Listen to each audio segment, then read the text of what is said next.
Today is November 17th.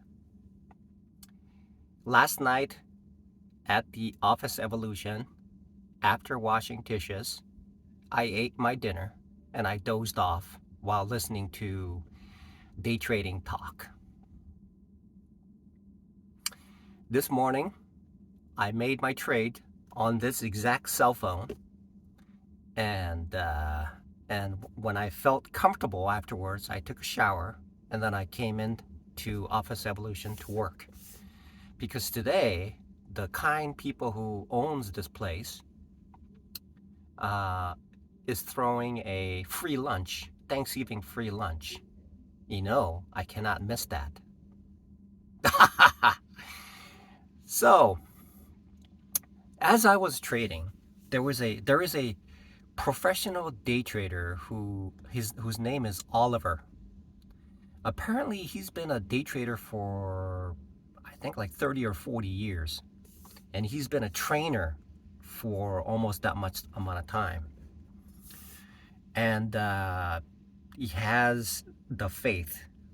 I can tell because he mixes in God, our Lord Jesus Christ, within his day trading explanations on YouTube. And he mentioned this one thing. He mentions a few things, but this one thing that caught my eye this morning, my one eye, and he said that there is a moving average, and when the price moves away from the moving average, it has to snap back, just like a rubber band. So I've noticed that I saw this particular scenario with Target.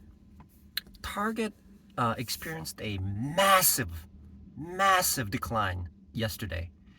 And I even saw this one individual who went through the books, their financial statement, saying, "Look at this! Look what they're doing." And then one of the S&P Capital founders on Twitter mentioned that Costco and Walmart is not experiencing recession, but Target is experiencing recession.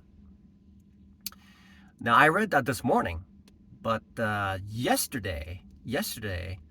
I knew that when a stock moves like 20 to 30%, it will behave similarly, especially in a bull market right now, which is because 6 months ago that was true.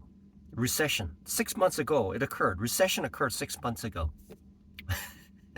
The price of the stocks were actually catching up to that news. And as soon as somebody says recession, it means that it hit the bottom. That's what it means. That means that essentially recession has been fully integrated into the price of the stock. So when a stock moves dramatically from the moving average of the stock, generally the stock will bounce back to a certain point where it will trend towards the moving average. Even if it's trending down, it has to bounce and catch up to that point where it's actually trending, because that is essentially where support and resist. See, the moving average is essentially a support and resistance line. It's a in calculus there is a derivative.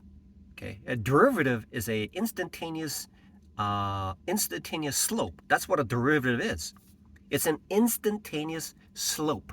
That is the definition of what a derivative is. That's calculus.